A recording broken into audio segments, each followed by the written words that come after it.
Janine, iniiwasan ni Paulo. Kung bago ka lang sa channel na ito, huwag kalimutang mag-like, share, comment, and subscribe. Hotness overload ang karamihan sa komento ng mga netizens sa bagong sexy photo na ibinahagi ni Janine Gutierrez. Super sexy naman kasi talaga ang aktres sa suot na two-piece swimsuit habang nasa isang beach sa Boracay.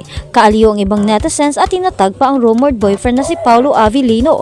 Kahit tudo iwas si Paulo na sagutin ang tanong kung break na ba sila ni Janine nang makausap namin kamakailan. Naniniwala ang Paunin fans na sila pa rin at baka busy lang daw sa kani-kanilang mga proyekto, kaya hindi sila napagkikitang magkasama lately. Simula ng malink ang dalawa ay wala pa naman tayong naririnig na pag-amin sa kanila, although ang Paunin fans ay kumbinsidong may relasyon nga sila.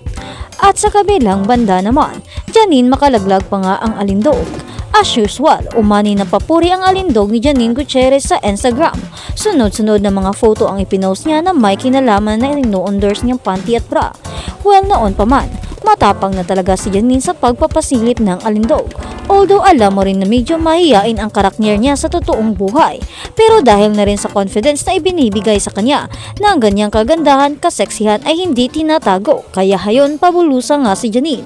Sa mga kasabayan ni Janine ay siya na yata ang maituturing na pinakamaalindog na complete package nga dahil ang ganda ng muka, ang ganda pa ng katawan. Kaya ang mga fan halos mataranta na naman sa pagbibigay papuri kay Janine. Ang mga boylet tumaba na naman ang mga utak at naglalaro naman ang isipan nila habang nakatitig sa alindog ni Janine. At syempre, marami na namang matutumboy na kahit girl na girl, kapag ganyan kaganda, kasexy ang nasa harap mo, mapapanganga ka talaga sa sobrang paghanga. Heto ang mga chika ng mga netizens, ang hot mo. Grabe ka na Janine, ayoko na may nanalo na. Grabe si Janine, bukod sa maganda, sexy pa. So gorgeous and classy, beautiful and sexy lady. Nakakainit ang kaseksihan mo, nakaka-obsess ang alindog mo. Girl on fire ka Janine. Ang sarap titigan ng alindog ni Janine, nakakabusog. Ano ba yan, makakalaglag pa nga naman ang alindog ni Janine. Sana all ganyan kaganda at kaseksi, o diba? Mistulang ulam si Janine sa harap ng marami na nakakabusog ha. At sa kabilang banda naman, David, grabe ma-inlove, natulog sa public toilet ng Korea para sa girl. Grabe rin pala kung ma-inlove at magbigay ng pagmamahal ang kapuso aktor at pambansang ginoo na si David Licauco. Knows nyo bang may isang babaeng nagustuhan si David noon na talagang sinundan pa niya sa South Korea para lang patunayan na mahal niya ang girl. Revelasyon pa ni David, I am a softie inside. When I'm in a relationship, I'm the one who's crying. I'm clinging, grabe akong mag-effort. Tandang-tanda pa na binata sa edad niyang 22 ay isa siyang matatawag na certified hopeless romantic dahil sa pagpunta niya sa Korea para makita at makasama ang nililigawan niyang girl. May pagkakataon pa raw na napilitan siyang matulog sa isang public toilet habang hinihintay ang nililigawan. I didn't have money the second day I rented an affordable room. I still didn't have money at the time. I even bought her flowers. I was courting her. I wanted to prove this is what I could do. This is what I could offer.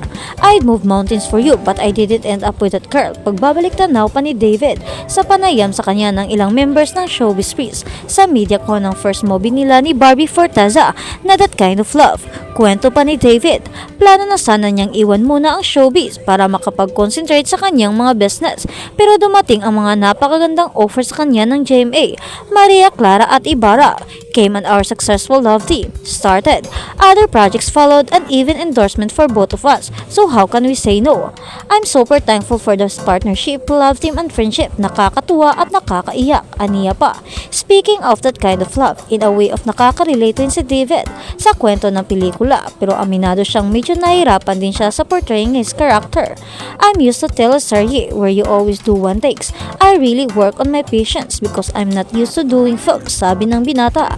Bago mag-showbiz, sumali muna si David or Mr. and Mrs. Chinatown 2014 at itinanghal na first runner-up. Noong taon ding yun, nagkaroon siya ng guest appearance sa The Amazing Private Benjamin ni Vice Ganda. Say ni David, never niyang na-imagine noon ang sarili na mag-aartista. I was just an ordinary basketball player then. Tamad na tamad ako so hindi ko talaga iniisip na mag-artista. At sa kabilang balita naman, Roro Bianca ayaw mag-live-in, nire-respeto ang utos ng kanilang reliyon. Wala sa isip ng celebrity couple na sina Bianca Umali at Roro Madrid ang mag-live-in o magsama sa iisang bahay kahit pa ilang taon na silang magkarelasyon. Ayon sa Kapuso Stars, iginagalang at inirespeto nila ang kautusan ng kinabibilangan nilang relihiyon, ang Iglesia ni Cristo.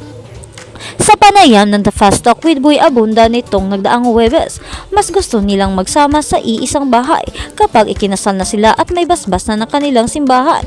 Pero sa ngayon, especially that we are in our religion as well, it's not tolerated to live inside one roof nang hindi kayo kasal, and that we honor that, pahayag pa ni Bianca. Naniniwala rin ang dalaga na darating ang tamang panahon para sa kasal nila ni Roro at looking forward na rin siya sa pagbuo ng sariling pamilya. Ako rin po, alam ko na I am reserving myself for that person who I know will love me forever. Alam kong si Roro yun, alam kong darating kami roon, say pa ni Bianca. Sabi ng Kapuso actress, until now ay hindi pa rin sila makapaniwala ni Roro na nalagpasan nila ang lahat ng pagsubok na hinarap nila sa kanilang relasyon. It has been one heck of a ride. Honestly, there is no specific words that could really describe, pero it's a journey that we actually also are surprised that we have been surviving and we are still enjoying it together. Pagpapahayag pa ni Bianca, we have that conversation palagi, especially now na alam na namin na papalapit na ang anniversary namin, aniya pa. Sabi naman ni Roro, naniniwala siyang may dahilan kung bakit kailangan nilang pagdaanan ang mga naturang pagsubok. Minsan napapaisip ka, noong una ang daming pinagdadaanan ng mga pagsubok. Ngayon kahit ano pa ang mga nangyayari sa amin, doon marirealize na lahat may dahilan kung bakit kailangan nating pagdaanan ang mga unos na yon. Kasi ito pala ang kapalit noon kung ano yung mga tinatamasan namin ngayon. Pahayag pa ng lead star sa Kapuso action drama series na Black Rider.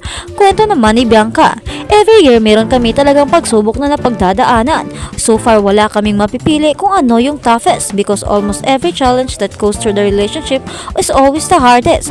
Pagpapatuloy pa ni Bianca, we are also very open to sharing our stories kasi that's the reality of every relationship. Walang relasyon ang perpekto and we are proud of all the imperfections that we have gone through because alam namin ni Roro ang tinahak naming dalawa para maging ganito kami ka-strong ngayon, say pa ni Bianca. Habang sa kabilang balita naman, Bianca sa breakup nila noon ni Roro, hindi ko kayang mahiwalay sa kanya. Masasabing nagpakamartir din ang Kapuso actress na si Bianca Umali sa relasyon nila ng kanyang boyfriend na si Roro Madrid sa kabila ng mga red flag at iba pang matitinding challenges na napagdaanan ni na Bianca at Roro. Mas pinili pa rin nilang mahalin at tanggapin ang isa't isa. Inabi ni Bianca na nasukat ang love nila sa isa't isa ni Roro nang mag-away at maghiwalay sila noon dahil sa selos na umabot pa sa isang malateriseryeng eksena nangyari sa parking lot. Kwento pa ng dalaga sa panayam ng Fast Talk with Boy Abunda last Thursday, June 20. Pangalawang taon na relasyon namin is actually the consequences of what happened in the first year. Yung second year namin is actually that year na we're looking and working on decide whether we wanted to choose and